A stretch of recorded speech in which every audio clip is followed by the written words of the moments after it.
Je me tourne vers vous à présent, Hélène Frade, bonjour. Vous avez lu la presse française pour nous et ce matin, bien sûr, toujours les attentats de Paris, le soutien des Français aux mesures sécuritaires proposées par le gouvernement pour lutter contre le terrorisme. D'après un sondage du Figaro, 83% des Français se disent d'accord pour accepter davantage de contrôle et donc seraient prêts à limiter leur liberté pour davantage de sécurité. 87% disent faire confiance aux forces de l'ordre pour lutter contre le terrorisme de façon efficace, mais 50% seulement déclarent compter sur le gouvernement. Les Français sont en colère et applaudissent la guerre contre Daesh. Fait apparaître une autre enquête du Parisien cette fois, qui a demandé aux Français leur sentiment dominant après les attaques de vendredi. 57% se disent donc effectivement en colère. Ils étaient 61% après les attentats de janvier. Seuls 13% des Français disent avoir peur. 91% sont d'accord pour retirer la nationalité française aux binationaux. 89% favorables à la création d'emplois dans la police et 84% enfin d'accord également pour faciliter la légitime défense des policiers qu'on vient de voir à l'œuvre à Saint-Denis. Donc les Français, on l'a bien compris, favorables à cet arsenal sécuritaire.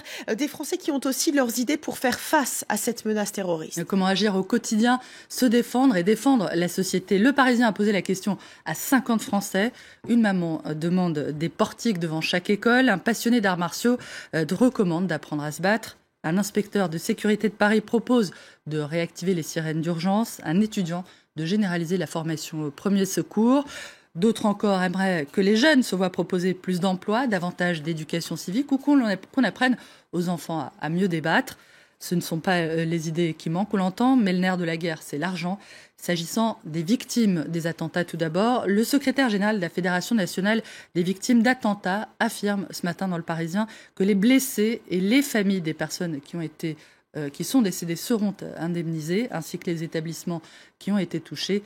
Pour ce qui est de l'effort financier que vont nécessiter à la fois les mesures de sécurité sur le sol français et les opérations militaires en Syrie, la Commission européenne fait savoir qu'elle sera souple sur le déficit de Paris, d'après les Échos, qui rapporte aussi que les membres de l'UE se disent prêts à appuyer les offensives françaises contre le djihadisme, prêts à aider, mais pas jusqu'à la guerre, rappelle l'opinion, qui précise que l'Union européenne a approuvé hier, et pour la première fois depuis 1948, la demande d'aide et d'assistance de la France, mais que cela n'oblige pas l'Europe à grand-chose et surtout pas à se battre, regrette le journal.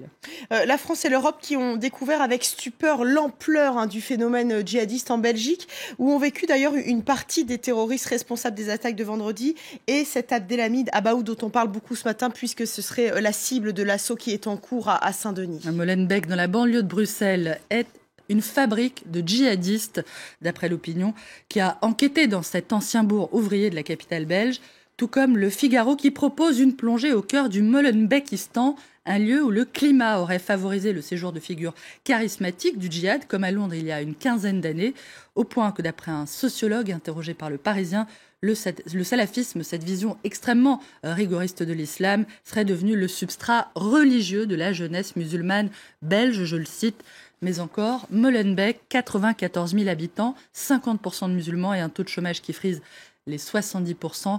Sur le site du Monde, l'écrivain Pierre Mertin s'évoque un repli identitaire, une façon de percevoir la religion qui n'aurait rien de métaphysique et serait moins une foi qu'un signe de rejet de l'autre, mais aussi des forces de police souvent priées de fermer les yeux sur une délinquance qui n'avait pas encore basculé alors dans le djihadisme. La presse française qui se fait aussi écho de tous ces moments de respect et de communion qui ont lieu ces derniers jours, et le dernier a eu lieu hier soir. C'était hier soir effectivement lors du match amical Angleterre-France à Wembley. 80 000 personnes qui entonnent la Marseillaise pour un hommage aux victimes des attentats. Parmi eux, Mehdi Aladi est chef de chantier. Il lance dans Le Parisien « Ne vous rendez jamais, ne baissez jamais les bras ». Thank you, titre ce matin le quotidien sportif L'Équipe. Merci du fond du cœur.